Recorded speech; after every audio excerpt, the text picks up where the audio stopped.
In 2012, international headlines screamed that Africa was rising. And of course, Western investors rushed in, calling it the next frontier of global wealth. But if you walked the streets of these booming economies, a strange paradox emerged. It was like what they were being sold and what they saw were completely opposite. The numbers said that everybody was getting rich, but in reality, people were getting poorer. But anyways, let's get right into the video.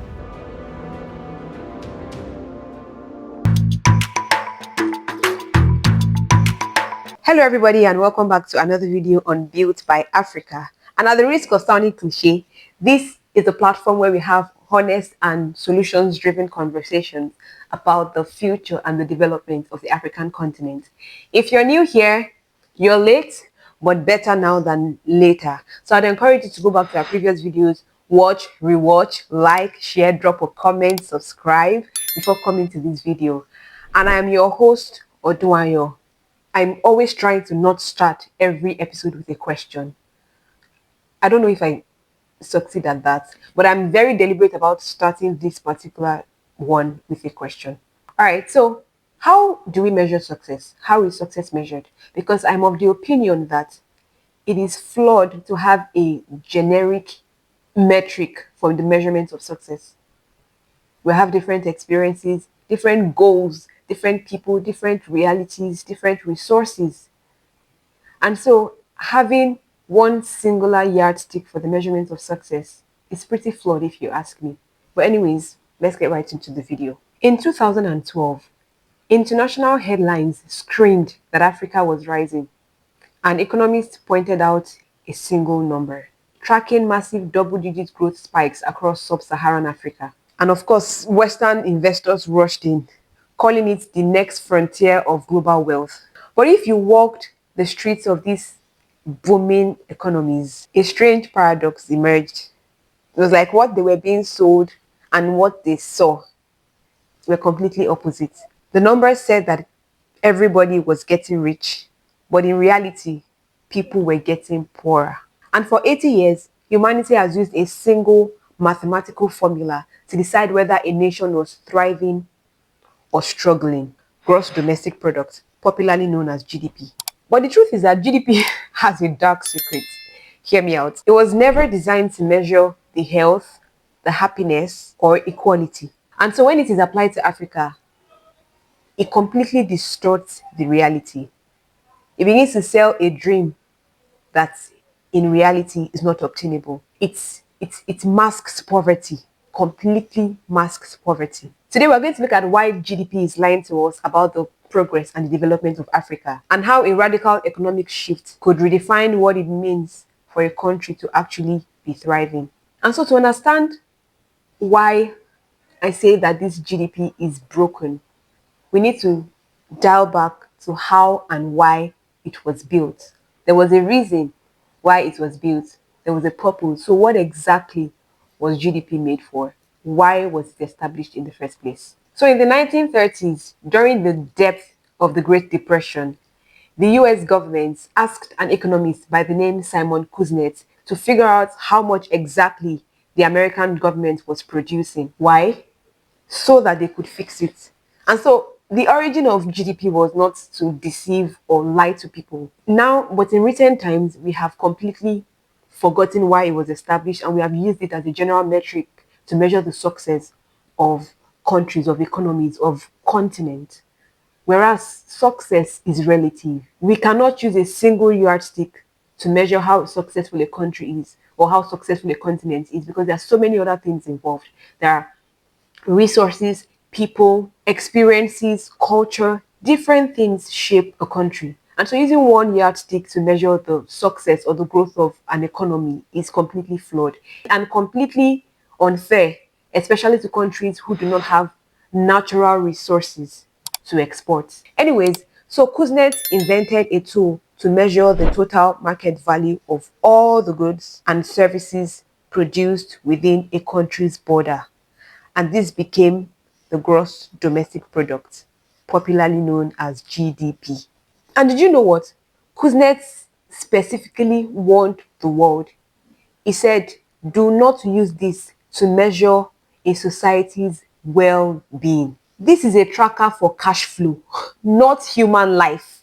But as always, the politicians ignored Kuznets. And so during the Second World War, the government needed a tool to see how many tanks, planes, and bullets they could manufacture.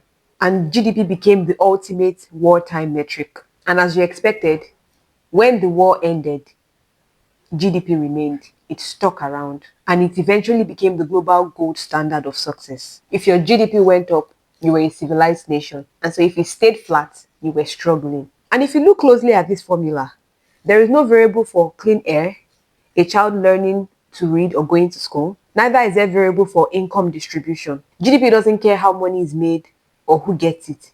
It only cares that money is moving. And so when you apply this Western-centric formula to the African continent, it encounters a system failure, death on arrival, because it relies mainly on formal data, tax filings, bank balance sheets, and government ledgers. But in sub-Saharan Africa, the International Monetary Fund estimates that the informal sector accounts for up to 90% of the non-agricultural employment. And so if you think about this, you think about the woman that is selling something on the street or in the market, or literally everybody in the market altogether. Many of them are supporting their extended families, sending children to school, bringing people up, raising children. And to the GDP, these people do not exist. Not just them, local builders and the thousands of digital hustlers, they don't exist to the GDP. And so because GDP cannot and does not track them, it is a complete misrepresentation of what is obtainable on the African continent. It penalizes African nations for having vibrant, decentralized, and resilient communities instead of the rigid and corporate ones. And to see and understand exactly how this GDP trap can be, let's look at two distinct nations. The first one is in Central Africa, and it is the country of Equatorial Guinea.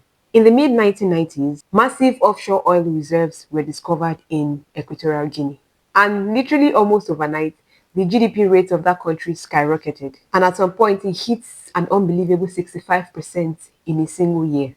And on paper, the GDP per capita of Equatorial Guinea surpassed countries like Portugal and South Korea. And according to global finance statistics, you could almost guess that Equatorial Guinea was seen as one of the richest countries in the world. The thing now is, if you look beyond the oil ledgers, the wealth of that nation never trickled down. Because honestly, true wealth is built from the ground up, not from the top. And so for decades, despite being a rich country on paper, a large portion of the population of that country never had access to clean drinking water or quality education. And the worst case of it all, that infant mortality rate was on an all-time high during this period. The money existed, there was money, but it was trapped at the top of the pyramid. It never got to the people that needed it. It never got to the people who were living in the vulnerable communities from which this wealth, this oil was dug out of. This money that was trapped at the top, GDP saw it, because they cannot see beyond that. They call this an economic miracle. But human reality looked at it and it was a crisis. This was an economic crisis. Now let's look at the other nation in the east of Africa, the country Mauritius. No natural resources as opposed to Equatorial Guinea. But guess what? They knew that they could not rely on extractive jackpots. And so they built an economy focused entirely on diversifying its sectors, from sugar to textiles to tourism and financial services. But more importantly, the Mauritian government made a deliberate choice. They invested heavily in social infrastructure. They made healthcare entirely free for every citizen. They made education free all the way through to university. They built an economy designed around human capital. And today, Mauritius boasts some of the highest human development indicators on the African continent. No oil, no natural resources, human capital. They didn't dig anything out of the ground. They simply invested on the people walking on the ground. And so the lesson of Mauritius is igniting a global movement. Economists, policymakers, and African thinkers are looking at the concepts beyond GDP. And they're now demanding a new set of rules to determine what progress, what success actually looks like. And so we have the Human Development Index, the Multidimensional Poverty Index, and the Genuine Progress Indicator. Africa is not a spreadsheet. The true wealth of this continent is beyond the oil, the gold, the diamonds, the lithiums. It is the people, the creativity of its youth, the resilience of the traders, of the market people, of the entrepreneurs, the genuineness of its tech innovation, the health of its communities, the safety of its children. And so, if we truly want to build a prosperous future, we must change how we keep score, not with GDP. But what's the point of GDP when people are living in abject poverty? The world is saying, oh, these countries are thriving, but the case in these countries are completely opposite.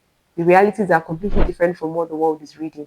And it's not about how much our countries are producing, as beautiful as that is. It is in how our people are thriving, how people are excelling. Because honestly, a nation is only as developed and as wealthy as the people who are building it. There's a quote in supply chain, and I think it's perfect for it. Let me try to remember. And it says that you are as strong as your weak link. Soldiers, for example, the strength of an army is directly proportional to the weakness or the strength of the weakest person. As it stands, we are completely vulnerable. Not because our economies are not booming, but because our people are not thriving. Our weak link is really, really weak. Our children are exposed to insecurity. There is no access to healthcare, quality education. That is the true measurement of wealth, the true measurement of growth, of development, of success for this continent. Thank you so much for watching this video. And before you go, I want you to just think in depthly about this continent. What is one thing in your community that proves progress, but it is never visible in the GDP? Thank you so much for watching this video, and I'll see you in the next one. Bye.